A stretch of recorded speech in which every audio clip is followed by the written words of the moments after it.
अगर समय रहते आने वाले 2, 4, 5, 10 दिन में, महीने में इसको विधिवत रूप से सम्मान पूर्वक अगर इसका अनावरण नहीं किया गया तो इसके लिए पूरे बरसोला गांव को, अगर आपको हमारी बात मंजूर हो तो यहीं बता देना, नहीं तो शहीद सेवा दल जरूर इसके लिए धरना।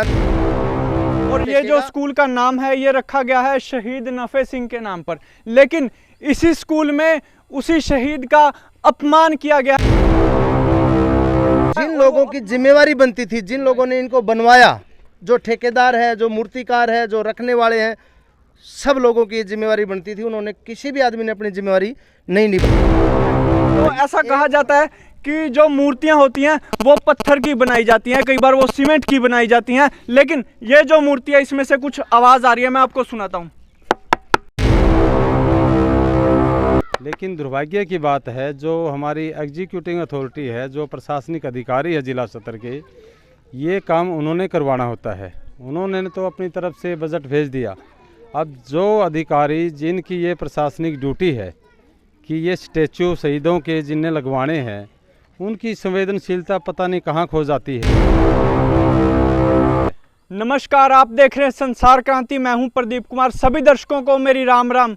और आज हम खड़े हैं हरियाणा के बरसोला गांव में और एक स्कूल के बाहर हम खड़े हैं जिसका नाम है शहीद नफे सिंह राजकीय कन्या विद्यालय, है ना। और ये जो स्कूल का नाम है ये रखा गया है शहीद नफे सिंह के नाम पर, लेकिन इसी स्कूल में उसी शहीद का अपमान किया गया है। और वो अपमान क्या है वो स्कूल के अंदर जाके हम आपको अभी दिखाते हैं। चलिए हमारे साथ स्कूल में। मैं कैमरामैन को कहूँगा कि कैमरा उठा करके मेरे पीछे पीछे आए, आ जाओ भाई। तो हरियाणा को वो प्रदेश कहा जाता है जिससे सबसे ज़्यादा फौजी मिलते हैं, और उसी प्रदेश में अगर फौजियों का मजाक उड़ाया जाएगा तो क्या होगा उस देश का अंजाम जहां पर फौजियों की इज्जत नहीं होगी। हम आपको दिखाते हैं, हमारे पीछे पीछे आइए। हाल ही में स्कूल में ऐसा क्या हुआ जिसकी वजह से फौजी का अपमान हुआ, एक शहीद फौजी का जिसने इस देश के लिए अपनी जान तक कुर्बान कर दी। आखिर हम उसकी इज्जत कर क्यों नहीं सकते? ये प्रशासन ऐसा अपमान क्यों कर रहा है फौजियों का? इस प्रशासन को तकलीफ क्या है सम्मान करने में? और क्या ये सच में प्रशासन की ही लापरवाही है, या फिर ये लापरवाही है समाज के ठेकेदारों की, या फिर ये लापरवाही है कुछ भ्रष्ट लोगों की जो इस देश के फौजियों का सम्मान नहीं करना चाहते? मैं कैमरामैन को कहूँगा कि थोड़ी तेजी से मेरे पीछे पीछे आए ताकि हम बहुत ही कम वक्त में दर्शकों को ज़्यादा जानकारी दे सकें और दिखा सकें कि मामले की सच्चाई क्या है।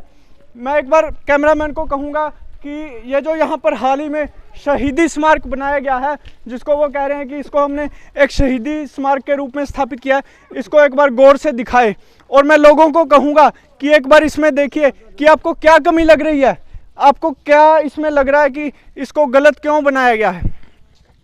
अगर आपको इसमें कोई कमी नहीं लग रही है तो सबसे पहले मैं आपको इसमें कुछ चीज़ें बताना चाहूँगा, लेकिन उससे भी पहले जो इनके पुत्र हैं, शहीद नफे सिंह के जो पुत्र हैं, उनसे मैं आपकी बात करवाऊंगा। आगे राम राम जी। राम राम जी। आपका नाम? शुभ नाम रामकेश जी। ठीक है, तो आप क्या बताना चाहते हैं? ये जो शहीदी स्मारक बनाया गया है ये कब स्थापित किया गया और किस रूप में स्थापित किया गया?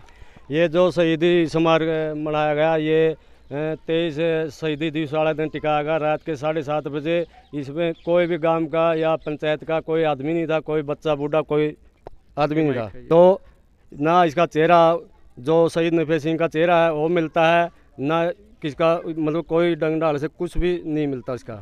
तो पूरा गांव का आदमी इसको पूरा गांव का आदमी कोई भी नहीं पहचान सकता कि ये शहीद नफे सिंह है। इनका कहने का मतलब ये है कि ये जो तस्वीर आप देख रहे हैं ये तस्वीर है शहीद नफे सिंह जी की, और यहाँ पर उनका स्टैचू है जिसको ये स्टैचू कह रहे हैं, शहीदी स्मारक कह रहे हैं। तो इनका कहना यह है कि इनकी तस्वीरें नहीं मिलती हैं। लेकिन उससे भी एक महत्वपूर्ण बात जो मैं अपने दर्शकों को कहना चाहूँगा, कैमरामैन एक बार थोड़ा नज़दीक आए और गौर से दिखाए यहाँ पर लिखा क्या हुआ है। मैं सभी दर्शकों को कहूँगा कि ध्यान से देखिए, यहाँ पर लिखा हुआ है शहीद सिपाही नफे सिंह। ध्यान से देख लिया आपने, शहीद सिपाही नफे सिंह। और अब थोड़ा यहाँ पर आइए कैमरामैन, यहाँ पर दिखाइए और एक बार इस तरफ भी दिखाइए। ये जो चीज़ यहाँ पर बनाई गई है, ये जो रैंक होते हैं फौज में, ये रैंक दिया गया हवलदार का। हालांकि दूसरी तरफ से ये हवलदार लग रहा है, ये जो रैंक है ये हवलदार का लग रहा है दूसरी तरफ से, लेकिन यहाँ से इसको हम ये नहीं कह सकते कि ये कौन सा रैंक है। ये 2 स्ट्राइप हैं या 3 स्ट्राइप हैं या 1 स्ट्राइप है। इसको बिल्कुल ही गलत तरीके से यहाँ पर बनाया गया है। तो ये एक सोचने वाली बात है कि ऐसा अपमान क्यों किसी शहीद का, क्यों इनके सम्मान के लिए कोई समारोह नहीं किया गया, क्यों सार्वजनिक तौर पे इसको स्थापित नहीं किया गया, क्यों रात के अंधेरे में इसको लाया गया। इसकी जवाबदारी किसकी है, कौन देगा इसका जवाब। अब मैं आपको कोई आवाज़ सुनाने वाला हूँ, ध्यान से सुनिएगा इस आवाज़ को। मैं सभी लोगों को कहूँगा कि 2 मिनट के लिए साइलेंस बना करके रखें ताकि ये जो इसकी आवाज़ है वो ध्यान से जाए। तो ऐसा कहा जाता है कि जो मूर्तियां होती हैं वो पत्थर की बनाई जाती हैं, कई बार वो सीमेंट की बनाई जाती हैं, लेकिन ये जो मूर्ति है इसमें से कुछ आवाज़ आ रही है, मैं आपको सुनाता हूँ।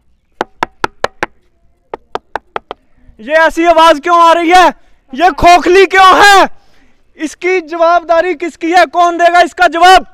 मैं सभी दर्शकों से पूछता हूं, हरियाणा वो प्रदेश है जहां से बहुत ही बड़ी संख्या में हर साल अफसर पास आउट होते हैं। इंडियन मिलिट्री एकेडमी देहरादून के अगर आप आंकड़े उठा करके देखें तो वो आपको सारी सच्चाई बता देंगे।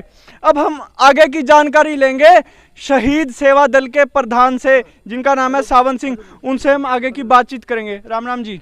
नमस्कार जी, जय हिंद। संसार क्रांति देखने वाले सभी दर्शकों को शहीद सेवा दल की तरफ से जय हिंद। तो मेरा सवाल ये है कि क्या आपने पहले भी इस तरह के कुछ मामले देखे हैं, प्रशासन की तरफ से कुछ लापरवाही, क्या पहले भी इस तरह के मामले सामने आए हैं? देखिए जी, पिछले कुछ दिनों पहले सरकार द्वारा 1 करोड़ रुपया पास किया गया, जहां तक सुनने में आया है, मैं इसकी आधिकारिक पुष्टि नहीं करता हूं। 1 करोड़ रुपया 70 प्रतिमाओं के लिए दुष्यंत चौटाला जी द्वारा पास किया गया। इसके लिए सरकार का और माननीय डिप्टी सीएम जी का धन्यवाद भी है कि उन्होंने कम से कम, चाहे थोड़े शहीदों को पहली बार में लिया हो, लेकिन एक अच्छी पहल की। पहल के बाद अब तक, आज से पहले तक हमें ये लग रहा था कि कब जाकर के वो शहीदों की प्रतिमाएं बनेंगी, कब जाकर के उनके स्मारक बनेंगे। आज ये मामला बरसोड़ा गांव में उन्हीं की कॉन्स्टिट्यूंसी में कहूँगा बिल्कुल उनकी नाक के तले प्रशासन द्वारा उन्होंने तो ऑर्डर दे दिया अधिकारियों को, इस तरह से करवाइए। जिन लोगों की जिम्मेवारी बनती थी, जिन लोगों ने इनको बनवाया, जो ठेकेदार है, जो मूर्तिकार है, जो रखने वाले हैं, सब लोगों की जिम्मेवारी बनती थी, उन्होंने, किसी भी आदमी ने अपनी जिम्मेवारी नहीं निभाई। एक प्रतिमा की अगर 1 करोड़ को 70 से हम भाग करें तो 1.25 लाख के समथिंग एक प्रतिमा में खर्च आता है। मैं यहाँ खड़ा दावे के साथ कह सकता हूँ इसमें 1.25 लाख रुपया, मैं क्या यहाँ खड़ा एक आदमी बता दे इसमें 1.25 लाख रुपया अगर लगा हुआ तो एक आदमी बता दे। आप थोड़ा सा कैमरा इधर करें सामने आकर के, ये नाक पे कालिक है, ये मेरे हाथ में अब कालिक है। उन कारीगरों की कारगुजारी मैं कहूंगा कि एक बार जूम करके दिखाया जाए गर्दन पे और नाक पे जो कालिक है। अगर समय रहते आने वाले 2, 4, 5, 10 दिन में, महीने में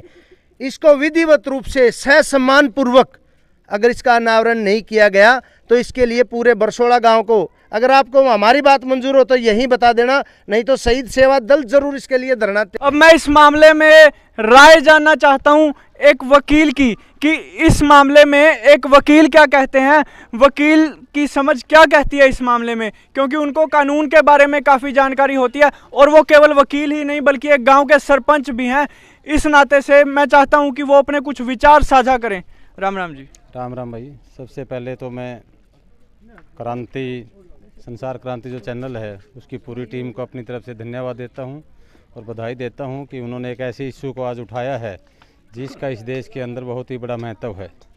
आज़ादी के समय में भी और उसके बाद भी भारत देश के अंदर बहुत ज़्यादा संख्या में, मैं कहूँगा कि लाखों की संख्या में ये है शहीद हुए हैं। और हमारे यहाँ एक नारा भी है कि वतन पर मिटने वालों की चिताओं पर लगेंगे हर वर्ष मेले, यही बाकी उनका निशान होगा जो भी हो। सरपंच साहब, आप दर्शकों को कृपया बताइए कि आप किस गांव के सरपंच के तौर पर सेवा निभा रहे हैं और क्या वहां पर कोई शहीदी स्मारक है? मैं अजमेर सिंह एडवोकेट, मेरा गांव खेड़ी मसानिया है, ब्लॉक उचाना, डिस्ट्रिक्ट जींद है। शहीदों की जो बात उठी उसके लिए कई संगठनों ने काम किया और हमारे पास भी शहीद सेवा दल के सावंत रोहिला जी अपनी टीम के साथ आए थे। मेरे गांव में भी लास्ट नायक रणबीर सिंह शौकंद, असम में रोहिना कोई ऑपरेशन था उसके अंदर शहीद हुए थे, लेकिन उनकी याद में कोई स्मारक वगैरह कोई नहीं बना था गांव में। तो गांव के काफ़ी लोग चौपाल में इकट्ठे हुए, इन्होंने अपना मिशन बताया और इनकी बात पर हमें ध्यान रखते हुए हमारी जो बहन थी, शहीद की जो बेटी थी, उसने भी एक भावुक सी अपील की गाँव वासियों के सामने, क्योंकि मुझे दुख है कि आज तक मेरे पिताजी का जो शहीद हुए हैं देश के ऊपर, उनका मेरे गांव में कोई स्मारक वगैरह नहीं बना है। तो इस अपील पर गांव वासियों ने निर्णय लिया कि हम एक भव्य दीवार का गांव के मुख्य रास्ते पर कहीं निर्माण करवाएंगे और वहां पर शहीद की प्रतिमा का भी अनावरण होगा। तो उस कार्य को हमने बहुत जल्दी ही 3 महीने के अंदर ही पूर्ण करके, और उनका जो शहीदी दिवस था वो 31 जुलाई था, उस पर हमने उस प्रतिमा का अनावरण किया और दीप प्रज्वलित किया। गांव के बच्चे, बूढ़े बुजुर्ग सभी वहां पर इकट्ठे हुए और बढ़िया तरीके से, अच्छे सलीके से, एक सम्मान के साथ हमने शहीद सेवा दल के सदस्य हैं और हमारी बहन है जो उसकी बात को रखते हुए एक शहीद को सम्मान दिया। अब हम यहाँ बरसोड़ा गांव में आए हैं। हमें पता चला है कि जो शहीदों के सम्मान के लिए ये अलग अलग संगठन आवाज़ उठा रहे हैं, जिनमें सावंत रोहिला जी की भी टीम है, इनकी बात पर अमल करते हुए माननीय उप मुख्यमंत्री दुष्यंत चौटाला जी ने घोषणा की थी कि हम शहीदों की प्रतिमाएं प्रत्येक गांव में जहां जहां के वो शहीद हैं बढ़िया ढंग से लगवाएंगे, और उसके लिए उन्होंने 1 करोड़ रुपए का बजट भी फाइनल किया था।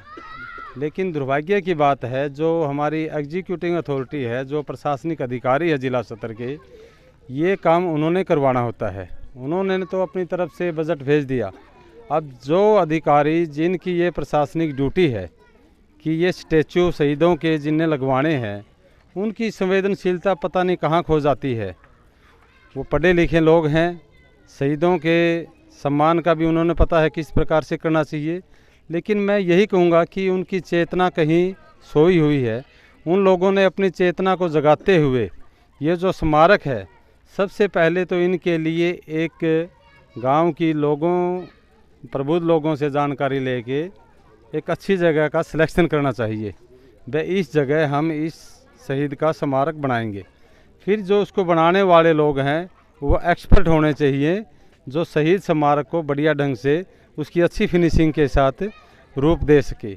और सबसे महत्वपूर्ण इसके अंदर जो क्षण आता है, फिर जब भी शहीद का स्टैचू उस स्मारक के ऊपर स्थापित किया जाए, वो शहीद के सम्मान के रूप में जो नॉर्म होते हैं उनके अनुसार गांव वासियों को, शहीद परिवार को बुला करके, 1-2 कोई उच्च प्रशासनिक अधिकारी आकर के अच्छे तरीके से, अच्छे तरीके से वहाँ पर कुछ न कुछ गाना बजाना भी हो, शहीदी गीत भी गाए जाए, भजन कीर्तन भी हो, अच्छे तरीके से ये महसूस हो आने वाली पीढ़ी को भी, बच्चों को भी, कि ये जो प्रतिमा लगी है ये किसी आम आदमी की प्रतिमा नहीं है, ये उस व्यक्ति की प्रतिमा है जिसने इस देश के ऊपर अपने प्राण न्यौछावर किए हैं और जिनकी बदौलत आज ये भारत देश और हम सब नागरिक भारत देश के सुरक्षित हैं।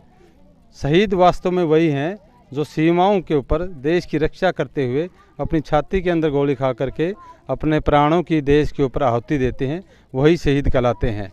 और मैं ये एक और दुख है, आजकल एक ट्रेंड चल पड़ा है, कोई किसी तरह से गुजर जाए, चाहे कोई एक्सीडेंट में गुजर जाए, चाहे कोई सुसाइड कर ले, अलग अलग संगठन हैं वो भी उन लोगों को शहीद का दर्जा देते हैं। मेरी उनसे भी अपील है कि वो ऐसा ना कह करके शहीदों का अपमान ना करें। वास्तव में शहीद वही लोग हैं जो देश की रक्षा करते हुए सीमा पर गोली खा करके अपने प्राण देश के लिए न्यौछावर करते हैं। तो कुल मिलाकर के सबकी एक ही मांग है कि इनको पूरा सम्मान मिलना चाहिए, इनका जो सम्मान है वो इनको मिलना चाहिए और जो मूर्ति है उसको सही ढंग से स्थापित किया जाए। तो बातें बहुत सारी हैं, सवाल बहुत सारे हैं। सवाल ये है कि ये जो मूर्ति की स्थापना है क्या दोबारा से की जाएगी, और अगर नहीं तो उसकी जवाबदारी किसकी है, कौन देगा उसका जवाब। तो सवाल बहुत सारे हैं। देखते रहिए संसार क्रांति। मैं हूं प्रदीप कुमार। जय।